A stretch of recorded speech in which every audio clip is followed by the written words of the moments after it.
Friends, आज की video में हम इंडक्टिव सेंसर के वर्किंग प्रिंसिपल के बारे में जानेंगे, साथ ही इसके सर्किट डायग्राम के बारे में जानेंगे कि ये किस प्रकार से इसके कनेक्शन किए जाते हैं। इसके अलावा कितने टाइप के सेंसर होते हैं जो कि इंडक्टिव सेंसर में आते हैं।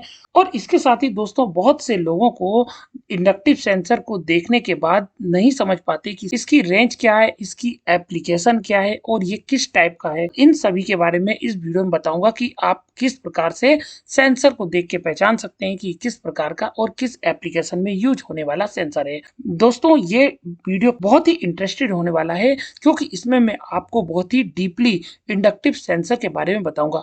चलिए दोस्तों, बिना समय गवाए शुरुआत करते हैं। लेकिन वीडियो शुरुआत होने से पहले अगर आपको ये वीडियो अच्छा लगता है और इंफॉर्मेटिव लगता है तो लाइक और चैनल को सब्सक्राइब जरूर कीजिए। चलिए दोस्तों, बिना समय गवाए शुरुआत करते हैं। Basically inductive sensor working principle के अकॉर्डिंग टू टाइप का होता है। एक होता है एसी और दूसरा होता है डीसी टाइप का। यहाँ हम सबसे पहले डीसी टाइप के इंडक्टिव या प्रॉक्सिमिटी सेंसर के बारे में डिस्कस करेंगे। सबसे पहले मैं आपको बताता हूँ, जो डीसी टाइप का इंडक्टिव सेंसर होता है उसमें अगर कोई भी की जो रेंज में मेटेलिक ऑब्जेक्ट आता है तो इसके अंदर जो इलेक्ट्रोमैग्नेटिक फील्ड की हाई फ्रीक्वेंसी जनरेट होती है। तो जब मेटल ऑब्जेक्ट इसमें इंटर होता है तो इसके अंदर जो एनर्जी होती है वो एब्जॉर्ब हो जाती है और में जो इंटरनल ऑक्सीलेशन होता है एम्पलीट्यूड ड्रॉप हो जाता है। और इसके अंदर जो सॉलिड स्टेट रिले होता है उसमें स्विचिंग होता है जिससे इसकी डीसी आउटपुट ऑन और ऑफ होती है। ये इसका वर्किंग प्रिंसिपल है। अब हम एसी इंडक्टिव या प्रॉक्सिमिटी सेंसर के बारे में डिस्कस कर लेते हैं। अब हम यहाँ पे एसी इंडक्टिव सेंसर के वर्किंग प्रिंसिपल के बारे में बता देते हैं। क्योंकि ये एसी से ऑपरेट होता है इसलिए इसमें अल्टरनेटिव मैग्नेटिक फील्ड जनरेट होती है।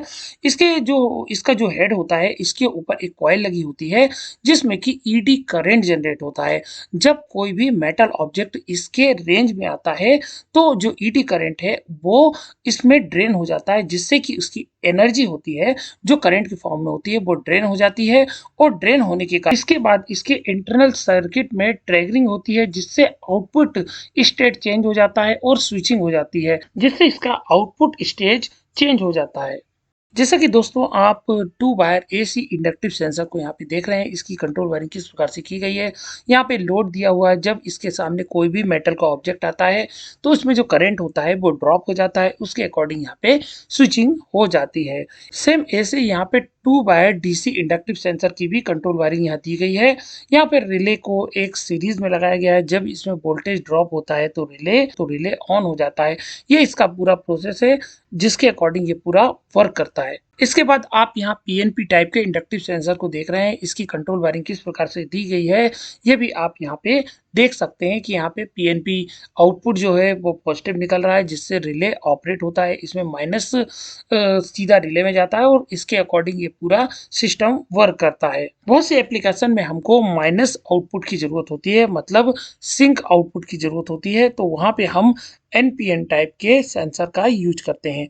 तो इसकी कंट्रोल वायरिंग यहाँ पे आपको दिखा रहा हूँ कि किस प्रकार से की जाती है। फ्रेंड्स, अब इस स्लाइड में आप देख रहे हैं कि यहाँ सेंसिंग डिस्टेंस और सेंसर का साइज दोनों एक दूसरे से कितने रिलेटेड है। अगर M8 साइज का अगर सेंसर होगा तो इसकी डिस्टेंस 1 से 2 mm होती है, M12 का 2 से 4 mm, M18 का 5 to 8 mm और M13 का 10 से 15 mm की सेंसिंग डिस्टेंस होती है। जैसा कि आप इस टेबल को देख रहे हैं, इस टेबल के अकॉर्डिंग आप डिसाइड कर सकते हैं कि किसी सेंसर के ऊपर जो भी लिखा होता है उसका क्या मतलब होता है। जैसा कि आप इसमें प्रैक्टिकली देख रहे हैं कि एक सेंसर है जो M8 टाइप का है और इसमें इसकी क्या रेंज है, उसने एम्पियर की सिग्नल की जरूरत है, 4 mm इसका साइज है, पीएनपी टाइप का है। ये सारा इसमें दिए हुए स्पेसिफिकेशन के अकॉर्डिंग आप देख के समझ सकते हैं इसको कहाँ किस एप्लीकेशन में यूज करना है। ये सभी आप यहाँ पे देख के अंदाजा लगा सकते हैं। इसके अलावा इंडस्ट्री में आपकी एप्लीकेशन के अकॉर्डिंग आप यहाँ पे सील्डेड सेंसर या अनसील्डेड सेंसर भी यूज कर सकते हैं, जिसको दूसरे शब्दों में फ्लश्ड या सील्डेड सेंसर कहते हैं, नॉन फ्लश्ड या अनसील्डेड सेंसर भी कह सकते हैं। ये आपकी एप्लीकेशन के अकॉर्डिंग है, आप किस सेंसर को कहाँ पे यूज करना है। इस प्रकार इस वीडियो में दोस्तों आपने जाना कि इंडक्टिव सेंसर का प्रिंसिपल क्या होता है, ये कैसे काम करता है। आई होप मेरा ये वीडियो आपके लिए नॉलेजेबल रहा होगा। ऐसे ही नॉलेजेबल वीडियो पाने के लिए चैनल को सब्सक्राइब और वीडियो को लाइक कीजिए। फिर मिलते हैं एक नए टॉपिक्स के साथ।